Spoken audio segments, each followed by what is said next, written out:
So, in the wake of the Paris attacks, of course, we've seen a lot of governors around America start to say that they're not taking in refugees. They want to limit refugees. Well, France seems to be going in the opposite direction.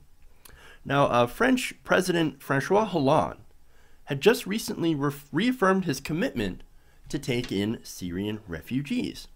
Hollande said the nation will honor its commitment to take in 30,000 refugees over the next 2 years. He assures mayors of different cities in France that France will remain a country of freedom. Awesome. As I said, there's been a lot of resistance, not just in America, but in other places in Europe.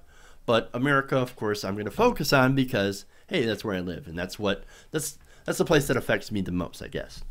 Call me ethnocentric or Amerocentric or whatever you want to call it, but that's where I'm coming from. So some have actually wanted to link refugees to the acts of terror. Well, that's not true. It's not true.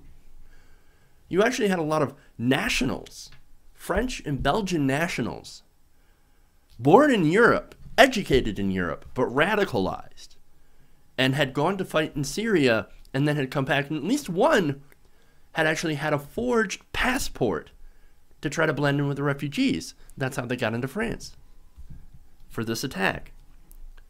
No refugee has been linked to any of these terror attacks. None. But yet our Republican governors, well, they want to say that it's the refugees, and they want to keep them out. It's ridiculous. It's ridiculous. Hollande said, look, the nation must stay committed to French values, declaring that life should resume fully in France. What would France be without its museums, without its terraces, its concerts, its sports competitions? France should remain the same as it is. Our duty is to carry on our lives. So here's France, committed to taking in 30,000 refugees, saying that we will not be afraid. What does America do? 27 governors have said that they would stop taking in refugees. As I said, France, compare that. They were attacked by a terrorist carrying a fake refugee passport, says we're not gonna stop taking in refugees. We're gonna take in more refugees. You know why? Because we're not afraid.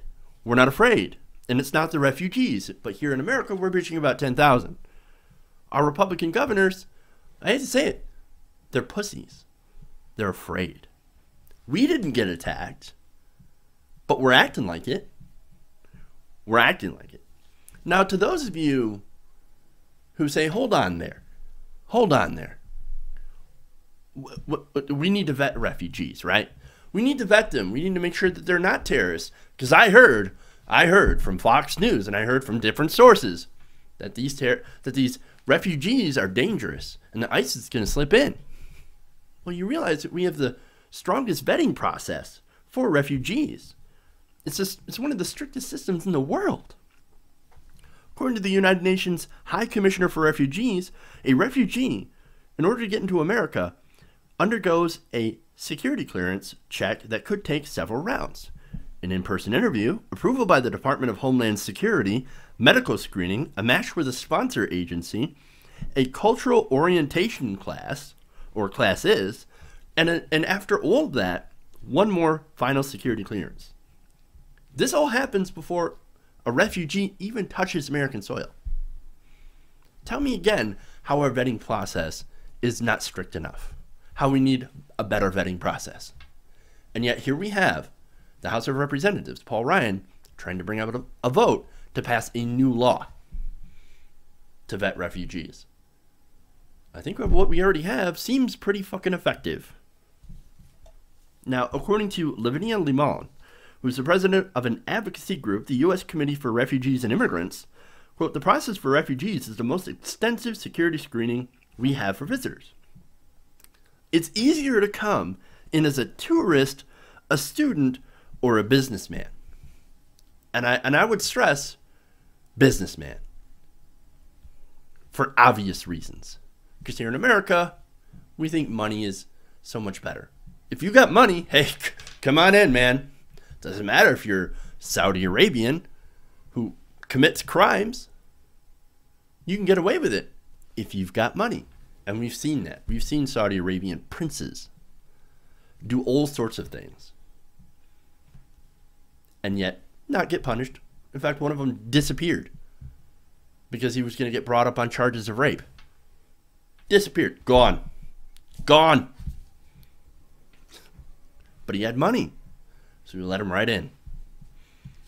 If you got money, you come on in. The golden door's open, man. As long as you got some gold with you. But if you're a poor, tired, huddled mass, fuck off. You're going to wait at least 18 months to 3 years to get in. After all of this, we teach people how to shower in these cultural orientation classes. These are hygiene classes. What the fuck, America? Like, I know we're strict, but damn. That's sort of demeaning.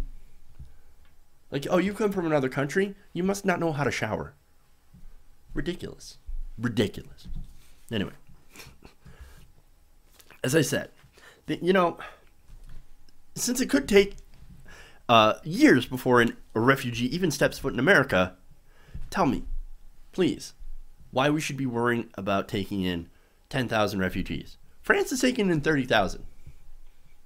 And they have a less strict vetting process than us. Now, I'm pretty sure that after the attacks, they're going to beef that up a little, and that's fine. I understand the need for security. I get it. I agree with it.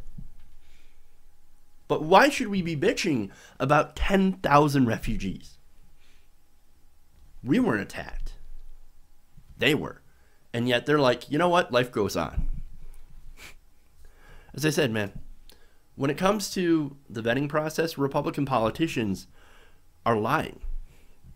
Paul Ryan is a fucking liar. Chris Christie lying his ass off.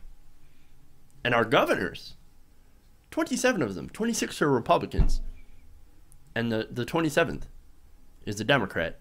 They're pussies. As I said, I'm all for a strong vetting process. But you got to remember, these people need help. And America, look, man, America, we need to step up. We need to be a leader on this. Right now, France is leading. France.